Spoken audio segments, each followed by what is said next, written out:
When Lucy was just a little girl, her mother sent her to live in the city with her Uncle Peter.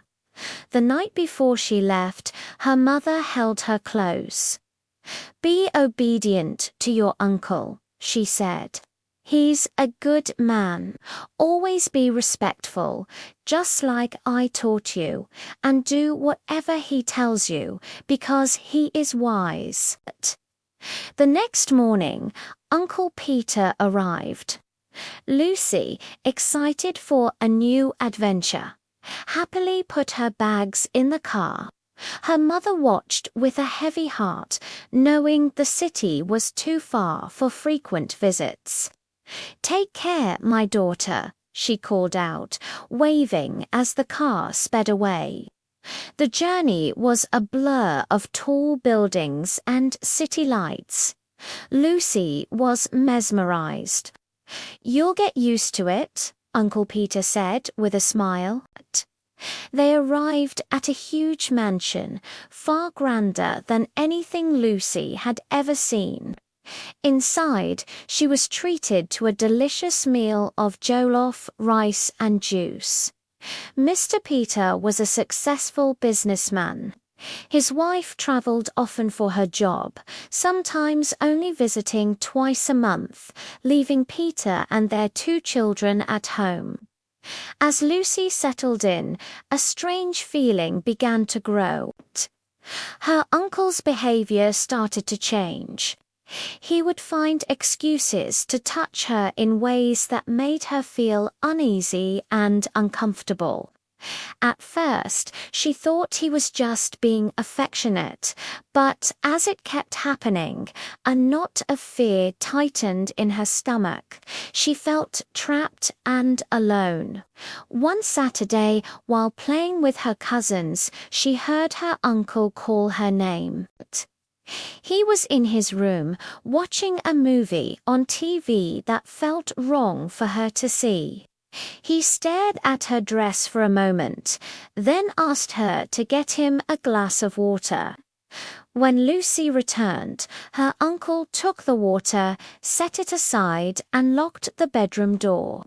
Her heart began to race.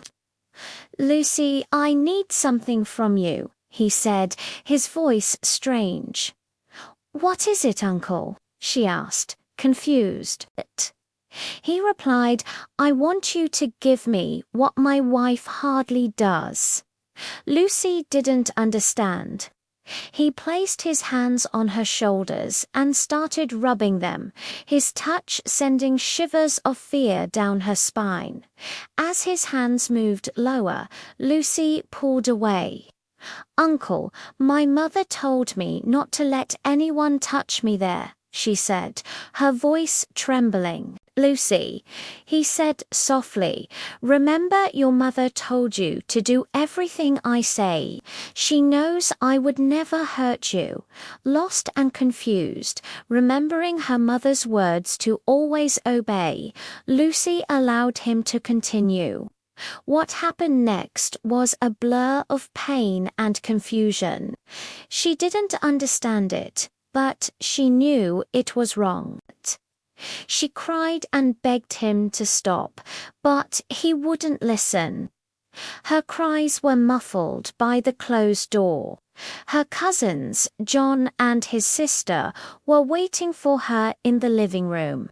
They heard a scream, and John, worried, went to check.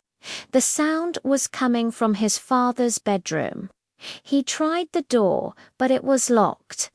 Hearing his son's voice, Peter quickly composed himself and opened the door. "What's wrong with Lucy? I heard her crying," John asked, his eyes wide with concern. "Don't worry, son," Peter said smoothly. "She just fell while getting me some water. She'll be fine." Lucy stood there, silent and heartbroken, knowing he was lying. That night, Lucy cried in her bed. Her uncle came to her room. "Stop crying, Lucy. You're almost a woman now." "You'll get used to it," he said. "Please don't do that again, Uncle. "It hurts," she whispered. He just smiled. "It's just a game between us. Next time we'll play a different one." He gave her some snacks, and her weak smile in return felt like a betrayal to herself. He then told her that her mother was visiting the next day and warned her not to say a word or the gifts and snacks would stop. Confused and scared, she promised to keep quiet. The next day, seeing her mother was a mix of joy and terror. "How are you doing?" her mother asked, her eyes searching Lucy's face. "I'm fine, Mummy," Lucy lied, the words tasting like ash.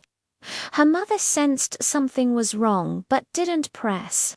Just then, Peter walked in, playing the part of the caring uncle perfectly. He even promised to enroll Lucy in a good school, a promise that brought tears of gratitude to her mother's eyes. For 2 weeks, while her mother was there, Lucy was safe. But then her mother had to leave. Once she was gone, the nightmare began again. "Lucy," his voice called from the living room, and a wave of dread washed over her. She walked slowly to his room, her heart pounding. "I have plenty of snacks for you," he said. "Come, let's play our game." "But Uncle," she pleaded, "it's painful." He started to convince her again, his words twisting her reality. Just as she was about to give in, there was a knock on the door. It wasn't the children. "Honey, it's me. I'm back. Open the door." It was his wife. A surge of hope, bright and powerful, shot through Lucy. Someone was here. Someone could save her. Thank you for watching. We hope this story touched you. If it did, please give this video a like and comment what you've learned from this tale. Don't forget to subscribe for more stories like this one. See you in the next video.